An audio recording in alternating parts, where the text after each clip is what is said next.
आखिरी में एक कहानी से समझाने की कोशिश करता हूं। एक टीम के 5 दोस्त एक के घर में बैठकर खाना खा रहे थे। शाम का वक्त था, हल्की हल्की हवा चल रही थी। तभी बूंदाबांदी यानी हल्की सी बरसात शुरू हो गई और थोड़ी ही देर में तेज बारिश होने लगी। उन 5 में एक टीम लीडर था।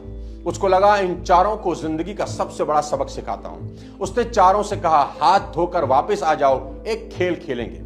वो चारों हाथ धोने चले गए और इस टीम लीडर ने वहीं टेबल पर 4 चीजें सजा दी। एक चम्मच, एक खाली गिलास, एक नहाने वाला मग और एक बाल्टी। अब वो चारों हाथ धोकर वापस आए। टीम लीडर से पूछने लगे, हमें क्या करना होगा? तो टीम लीडर ने उस टेबल की तरह इशारा करते हुए कहा, जहां ये चारों चीजें रखी थी, कि अपनी पसंद की एक एक चीज उठाओ और बाहर बारिश में जाओ और बारिश का पानी उसमें भर के ले आओ। तो एक ने चम्मच उठाई, एक ने खाली ग्लास, एक ने नहाने वाला मग और लास्ट वाले ने बाल्टी। अब चारों अपना अपना ऑब्जेक्ट लेकर बारिश में चले गए और वहीं अपना ऑब्जेक्ट लेकर बारिश का पानी भरने का वेट करने लगे। सबसे पहले बारिश ने चम्मच को भर दिया और वो वापस आ गया। फिर बारिश ने उस खाली ग्लास को भर दिया और वो भी वापस आ गया। फिर बारिश ने उस नहाने वाले मग को भर दिया, जिसे तीसरा पकड़ के बारिश में खड़ा था, और वो भी भरे मग के साथ वापस लौट आया। सबसे आखिरी में जिसके पास बाल्टी थी वो आया। बारिश के पानी से बाल्टी अब ऊपर तक भर चुकी थी। उस टीम लीडर ने अब उन चारों को उनकी जिंदगी का सबसे बड़ा सबक दिया कि 2 चीजें सिखाता हूं तुमको। पहला, दोस्तों, बारिश तुम सभी के लिए बराबर हो रही थी। कोई चम्मच भर के पानी लाया, कोई ग्लास भर के, कोई मग भर के और कोई बाल्टी। बारिश हर बर्तन को भर रही थी। सवाल यही है कि तुम कौन सा बर्तन भरना चाहते हो और कितना बड़ा भरना चाहते हो। कुदरत के पास देने के लिए सब कुछ है, लेकिन अगर तुम्हारा बर्तन ही छोटा है तो देने वाला भी क्या कर लेगा। अब दूसरी चीज सीखो।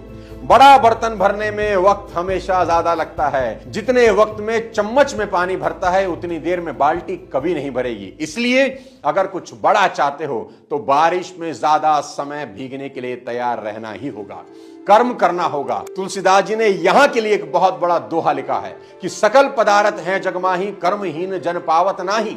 यानी कि इस दुनिया में सब कुछ है जो तुम पाना चाहते हो, पर कर्महीन इंसान को कुछ हासिल होता नहीं। आप सिर्फ घर की 4 दीवारी में बैठकर सोचें कुछ हो जाएगा, तो देवता भी तुम्हारी मदद नहीं कर सकते। आखिरी में आपसे एक सवाल पूछता हूं कि एक पेड़ कितना बड़ा होता है? तो उसका जवाब है, जितना बड़ा हो सकता है उतना ही बड़ा होता है। आपने कभी नहीं सुना होगा कि एक पेड़ जो कि जा सकता था 20 फीट 16 फीट पर रुक गया। नहीं मेरे दोस्त, पेड़ बीच में नहीं रुका करते। दूसरा सवाल, पेड़ कितना गहरा हो सकता है? तो उसका जवाब है, जितना गहरा जा सकता है उतना गहरा चला जाता है, बीच में नहीं रुकता। तीसरा सवाल, एक पेड़ कितने फल देता है? तो उसका जवाब है, जितने दे सकता है उतने ही देता है। कोई पेड़ अपनी क्षमता से कम फल कभी नहीं देता। चौथा सवाल सीधा आपसे, क्या आप जितना कर सकते थे उतना कर रहे हो? अगर जवाब है हां तो मेरी शुभकामनाएं, लेकिन अगर जवाब है ना तो उठो और मेहनत करो कि कुछ समय बाद खुद की पीठ थपथपाने का मन करे। ऐसा काम करो कि काम को भी लगे किसी ने उसे किया है। दोस्तों, आज का ये वीडियो उम्मीद करता हूं आपकी जिंदगी में मील का पत्थर साबित होगा। खुद पर भरोसा करने से बड़ा कोई अस्त्र आपके पास नहीं है। अगर ये वीडियो पसंद आया हो तो अपने तमाम जानने वालों को भेज दो, चैनल को सब्सक्राइब कर दो, बेल आइकन दबा दो। अगले किसी और वीडियो के साथ जल्द आपसे मुलाकात करता हूं। तब तक अपने स्वास्थ्य का ध्यान रखिए, कुछ बड़ा सोचिए। जय हिंद।